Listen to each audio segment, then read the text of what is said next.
Hi everyone, welcome to my channel, Missy's Crochet Corner. I'm Michelle. Hope you're all doing well.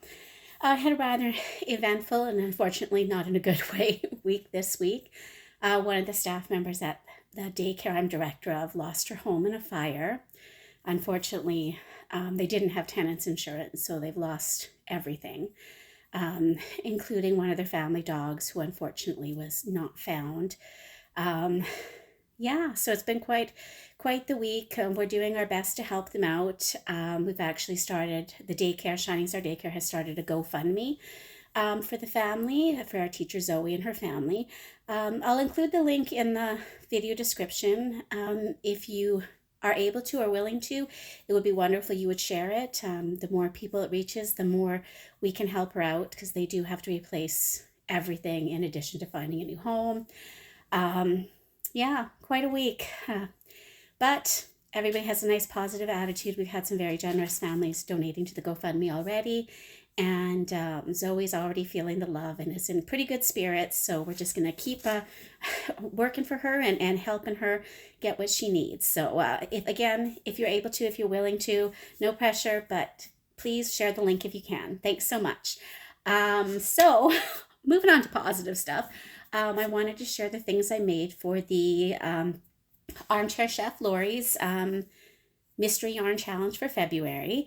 I have to admit I struggled with it this time. I'm not sure why, because the yarn that Sandy from Crochet A Canada sent was great yarn and never used most of it before, or any of it before actually. I just had a hard time deciding on what to make. I started a few projects, stopped a few, and back and forth a little bit, but I'm pretty happy with the things I made, so I wanted to share them with you. So if you watch my previous video, you'll see the yarn that Sandy had sent. So I'll start with the yarn that I found the easiest to make something with. She sent this beautiful red yarn. I think I have a bit extra left. Yeah, this was the remainder of a beautiful color. So with this one, I had made this one just for fun. I showed it in a different video. It's from Bag O' Day Crochet. I just wanted to give it a try. The white is just my yarn that I added, but I made this heart, and then I made some fingerless gloves.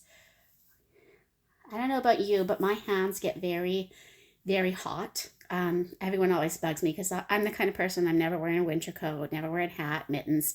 And if I have to wear them when it's cold, I much prefer the fingerless because otherwise I just get too hot. So I made these, just no pattern, just kind of did a half double crochet, back loop only. I made a rectangle and then just made a space for the armholes. So I made these.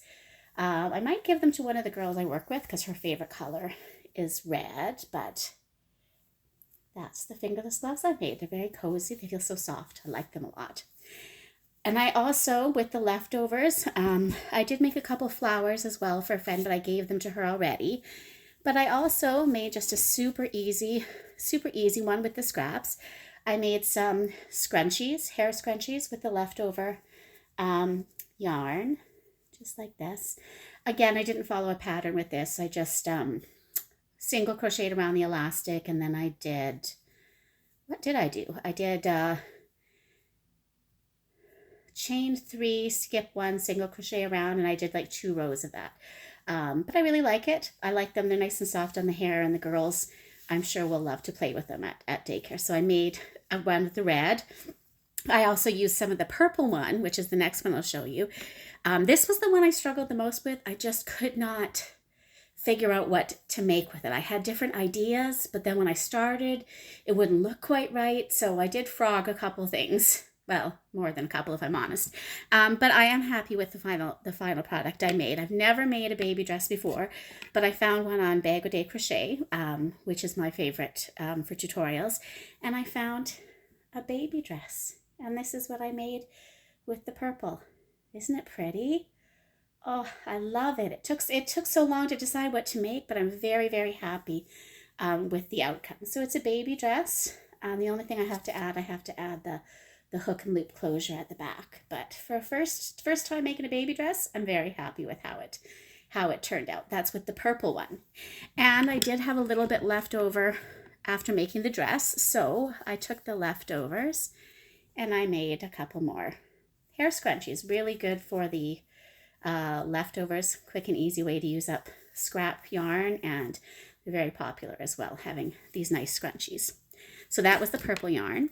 And then, last but not least, with the final yarn, I made some baskets. They're just small baskets. This one was a pattern from, what's the pattern? Natuzia. Her name's Donna. She does the basket patterns, but I can't remember the channel name right now. But I made some of these baskets. It's actually going to be for my desk at work because I always have little things that are gathered and I need a spot to put them. So I made a couple of them. I already took one to work, but this is the other one. So basket, dress, and little projects. I think I mentioned in a previous video I've been enjoying the little projects lately, which, you know, gives you that sense of accomplishment and doesn't take too long. So those were my things for the Mystery Yarn Challenge for February. Can't wait to see what everybody else creates with their stuff. Oh, and I also had to share, I've shared my love for Cascade Ultra Pima. I said I wasn't going to order any more yarn, which is never true because I'm always going to order more yarn. I was searching up stores just to see where anybody that sells it, and I found a Canadian yarn shop online. I'm sure some of you have heard of it. I believe Romney Wool is what it's called, but oh my goodness, she has so many colors of the Cascade Ultra Pima. I might have placed just a little order, just to get some of the colors I don't have. So I'm excited to be getting that order. I'm not sure how long it'll take. Hopefully not too long because she is in Canada. But when I get it, I can't wait to share the new colors because she had so many that I didn't have. It was hard to decide, but I always use a lot of the Cascade Ultra Pima, so it's a good thing for me to order. That's all I have for you today. Again, I'm going to share that link to that GoFundMe for my staff member in the video description. No pressure. I know not everybody's in the position to donate or even wants to share it. But if you're willing and you're able, if you could share it with your networks, that would be so very much appreciated. This is a wonderful family who have to start completely all over, and they can use all the help that we can give them. Thanks so much, everybody, and I'll see you again soon. Bye-bye.